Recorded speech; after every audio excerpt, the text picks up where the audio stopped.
Heart Me More. It's your girl, Elle. And Coach Charletta. Welcome back to our show. We're so glad that you've joined in with us again, and we hope you continue to join in with us. Today, we're going to talk about relationships. You know, as you say, Elle, what is your favorite word? I don't know. Really? I got so many of them, so I don't know which one you specifically talk about. You're the problem? Oh, toxicity. I'm not the problem. You're the problem. Yeah, that's your favorite word. All right, so we're going to dive into talking about what toxic relationships can look like. When I think about toxic relationships, one of the things that I think about, which some people consider taboo, but talking about it still, is abuse. For myself, when I thought about abuse, I always thought about physical. Mm-hmm. Over time, I've learned that abuse can be emotional, it can be verbal, it can be financial as well. And so today we're going to talk about the various forms of abuse and how it can impact. I see you like how it can impact your life. I'll start for myself. Again, open book, and hopefully it'll spark some conversations. You know, the worst thing we can do is be in an abusive relationship and suffer in silence. I'm going to always be an advocate of don't suffer in silence. Tell somebody. As safely as you can. As safely as you can. Get a therapist. Get a coach. Get help, because you're going to have to heal in order to move forward and have healthy relationships. When I think about abuse in the various forms, the emotional, verbal, physical, financial, one of the things that most of those relationships lack is boundaries. When I think about myself, there was a point in time where I was in a relationship, one in particular, that I didn't realize it was an emotional abuse. Like the person I was prior to meeting them and the person I was after meeting them was two totally different people. And emotional can be, nobody's ever going to want you. You this and you that. They're always tearing you down and talking about the things that they feel like you lack or you're not good enough in. And they're constantly berating you as an individual. And those things can cause emotional trauma for you. And when you're in those relationships, first you got to address it. You got to have boundaries. And when you're not healed, you don't know how to address it. Right, and if you was in a toxic home, you'll think it's love. So I gotta agree to disagree with you on that one. Okay. Abusive relationships are easy to speak from when you're not in them. Okay. So, for some, as a person who has scars, to be like, yeah, it happened. It's a lot easier said than done. You know, to be like, oh, get help. You know, you're gonna have to heal from this. Like, yeah, I know. I understand. I'm already in therapy and it's not helping. You know, type deal. But I will say that, like, when abuse is in play, 9 times out of 10 you don't realize it's abuse. You don't, because you're searching for scraps of the person that you saw at the beginning. Because they show you one thing and they show it to you consistently. A friend of mine was telling me the other day that is happening currently, is that people will show you so much love and affection for weeks and months, love bomb, and days on end. Yes, love bombing, but most people don't know what that is. So if I say it this way, they understand. Okay. Everybody understands. You know, everybody ain't been in therapy. We're not going to use big therapy words, okay? They give you a lot of time and affection and for weeks on end, and then they start dialing it back. in small increments so that you don't notice. And then when you do notice, you're like, hey, I noticed you've been acting funny. Like, what's up? Like, can we fix this? And then they give you a little bit, and then they take it down a lot more. Right. And they keep doing that until you're begging for the absolute bare minimum. And most people don't realize that that is abuse, but it is. And when you're in it, you're just asking for the person that you knew back. And at that point, you're trying to figure out, is my whole life a lie? Like, do I trust myself? Do I trust you? Like, what's going on? So that is definitely when it comes to abuse, that's something that most people don't look at. So it's easier said than done when it's happening to you, because a lot of times you don't realize it's happening unless somebody is physically beating you. You really don't notice. And even in those situations, you're questioning everything already. So for somebody to be like, you need to get out of that, this person doesn't love you for real, you're like, they love me, they're just going through a hard time. And you rationalize everything. You make excuses. It's never them, it's me, I'm the problem. No, baby, it's them. I'm not the problem, you are. Which is where my phrase comes from, that I'm not the problem, you are. I'm not the problem, you are is, you're acting out because of you. It has nothing to do with me. Mm-hmm. It has everything to do with what you have going on internally that you're projecting on me. Mm-hmm. So I always, after going through what I went through, I look at things like, I'm not the problem, you are, in a sense of how people treat you is never a reflection of who you are. It's a reflection of who they are. And that's something that, being in those type of relationships treat you and teach you. Treat you, teach you, teach you. Sometimes we teach people how to treat us. Mm-hmm. And sometimes in teaching people how to treat us is we're projecting out our own hurts and wounds. And when you don't recognize that you have your own hurts and wounds and your own issues in your life, you think everything is copacetic. It's just cool, or that's just the way love is, or that's just what I saw mama them do and grandmama them do and my auntie and uncle them do. That's how their relationships was. And so you take it as norm for some people. But especially when it comes to physical abuse, I remember even with us, when I found out you were in a relationship that was abusive, that floored me, because that was something I always talked about, and I felt like you had the space to talk about it. And I remember seeing the scars. Well, how you got that scar? How did it happen? What you did? Oh, well, yeah, you cheer, you doing this. Okay, so I was rationalizing, as you say, these things and not really digging in as a parent. And I would say to any parents, if you have high schoolers, or I don't care if they're adults, if you're seeing marks or bruises, or something's not right, talk to your children. Try to be of help. But don't come off aggressive. Do not come off aggressive, because your tone is aggressive, they're gonna shut down and they're not gonna tell you anything.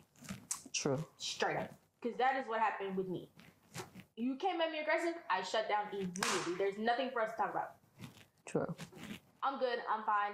I ran into a table. It's cool. Or I got hit in the face, my fire fell. No biggie. And you're gonna keep moving. We're not gonna tell you anything. Mm-hmm. So it's good to be able to, again, like you said, listen, check your tone. Check how you're coming off, because if you want to help your loved ones that you see that are hurting, that you see that are in toxic relationships, in abusive relationships in any form, and friendships. Boy, friendships can be so toxic. But be mindful of your tone, because you don't want them to shut down. You want to leave an open door. My open door in my house always was, okay, you can tell me anything, but remember, I am human. I am a parent. So I may go ballistic for a moment. And then let me dial it back and figure out, okay, how do we fix this? be honest with people. If they're going to come and talk to you, be honest. If you know it may shock you and you may be emotional, give them that heads up, calm down, rationalize, figure it out, and then try to help them in that situation. For me, knowing my child went through that, it was a hard place as a parent, especially when it's your teenage daughter. And when she say anger, there was points that I was angry because to hear the young man say, well, my dad was like this and this is what I see, but it ain't like that, but it is like that.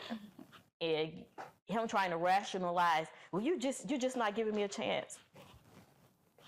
Why? You're abusing my child. Why would I give you a chance? Not even thinking, okay, how do we address it? How do we get him help? How do we get my child help? How do we heal? And I really, honestly, I didn't think about him. I was concerned about my child. But if there's help, if there's hope, if they're willing to receive help, because everybody doesn't see they're wrong and they don't think anything's wrong, in which he was making excuses and justifying himself. To this day, doesn't think there's anything wrong. And I saw them recently. To this date. It's a lot. So y'all, please, physical abuse, get help. Emotional abuse drains you. It's so toxic. Y'all ever realize that, your family can be abusive? An uncommon opinion, but your families can be very abusive. Like, we all got that one. I know I'm not the only person who got that one auntie that will every time, I don't care if you skinny, she gonna tell you to put on some weight. If you got on some weight, she gonna tell you need to lose weight.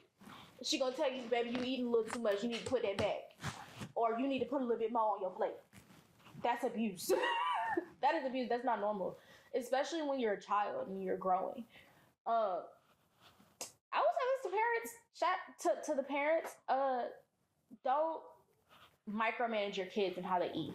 Like, it's one thing to be like, hey, like, as a family, let's work on this together and get better and eat better. But please do not micromanage your kids because they're going to have an unhealthy relationship with food, which causes eating disorders and body disorders and how they feel about themselves. It starts with you and your family and how you allow people, how you allow your siblings to talk to your kids. And if your kids say, hey, this person said this to me, do not blow them off and be like, oh, that's just how they are. No, that's abuse. And that's creating a core memory for your kid in a negative way. It is. And again, like you said, don't push off your kid. Hear your child out. I don't care if they grown again. I don't care if it's adults and y'all got friends like this and they're talking to you in certain kind of ways and tear you down. Hey, believe it. But like when it comes to the babies, believe the babies. So often we overlook the babies and we don't pay attention to them saying that something isn't right. We've talked a lot tonight about different forms of abuse. And we hope that if you're in need, y'all, we got to pay the bills right quick. Hold on. We'll be right back. Hey guys, it's Gabrielle. Summer is fast approaching, so you guys give a call to Present Heating and Air for all your air conditioner needs. So whether it's installations, repairs, or just a routine check, give us a call at 904-335-3231. All right, y'all, we are back. So, if your children are saying to you that someone is mistreating them or mishandling them, first of all, before I even delve into that with how abuse looks amongst families, first, give your kids a safe space. Don't brush your kids off. Don't make them feel like what they have to say isn't important. I don't care if you're even addressing it now as an adult. And don't say, that's just the way they is. They just always done it that way. Okay, so you're co-signing their abuse. Also, if your child tells you that, hey, this is how you made me feel when I was growing up, this is how it felt, this is what happened, this is how my point of view is, do not tell them that you did not do it, because if they are telling you that this is how they felt, that is exactly what happened. They have no reason to lie about that. Even if your kid is 30, 35, 25, 21, they have no reason to be like making stuff up. Just because you don't remember it that way does not negate the fact that that is exactly how it came across to them. Also, please, if you know you are not the best communicator, create a parent and child journal where your child can write how they're feeling in the journal, and then you grab it and read it and write them a response back. Because you know you're not a good communicator. That way you have open communication. Your child feels like they have a safe space, and they can talk things out without feeling judged because of how you respond in the moment. But also, I would say, if you know you're not a great communicator, read a book, get help, work on it. Do not give yourself an excuse. And I'll talk about myself. The other week, my daughter and I and a friend, we were riding and we were talking, and my daughter said, "But Mama, you still do it this way." And I was like, "But I'm working on it. I'm not where I used to be." And my friend was like, "So why are you giving yourself excuses when you know this is an area you need to fix in your life?" And that was eye-opening to me, because I didn't realize I was giving myself excuses. No, when you off and you need to fix a thing, fix it. Love yourself enough to fix it, but also love those around you enough to not keep doing something if they tell you it hurts them or it makes them feel some kind of way. Work on it. Work on you. Healing is important. Healing is a journey. Healing hurts, especially when you're talking about toxic relationships. If you've been in a toxic relationship and you're trying to go into a relationship, if you don't heal that toxicness, guess what you're going to do? You're going to go into another relationship. It's going to start off different, and you're going to say, "Oh, it's so much better than it was." And then you're going to get into the relationship and you got the same thing. Why? Because one, you haven't changed, and two, you're drawing the same type of person again. But also, in that you haven't changed, there's a good chance that you might be the toxic one. True. Do not, when you're in a relationship, I feel like a lot of people, like, especially just in general when it comes to relationships, don't take responsibility for their part in things. I just recently had to apologize to someone and be like, "Listen, I was extremely selfish and I never took into consideration what you had going on. I demanded that you create me a safe space, but I never created one for you." That's toxic. You cannot expect somebody to do something for you that you are not doing for them or for yourself. That's toxic. So at what point do you say, maybe it is me? Because that's where, you know, when you could be like, all right, now I know for a fact that it's not me, it's you, is when you take the time to put up the mirror and really deal with who you really are. True. And that you're toxic. Like, some people are master manipulators. I got some master manipulators in my life right now that are not there by my choice. I don't have a choice for them to be in my life, you know? Right. But manipulation is toxic. If you know for a fact that you're that person that's like, "Oh, but I bet you if I do this, they're going to come running back." That's toxic. That's manipulation. Because the reality is you don't even want that person. You just don't want them to move on. You're the problem. That's manipulation at its finest. But it takes a person. I stand on what I tell anybody. You don't see till you see. You don't hear till you hear. And even when people are bringing it to your attention, if you're not ready to receive it or believe it about yourself, deal with it. You're not going to deal with it. You're just going to say that's someone else's issue. And like you were saying, hold the mirror to yourself. Like, it takes a lot to be reflective of your actions and how your actions are impacting other people. And that means you got to do a little work. And I'll be the first person to tell you, sweetheart, healing hurts. It's ugly. Healing is real ugly. You're going to have to dig real deep. You're going to have to face some things you don't want to face about yourself. But in order to get to the other side, to the healthier version of you, the better version of you, as people say, I'm working on me so I can get to the bag. That means you're going to deal with some ugly stuff, sweetheart.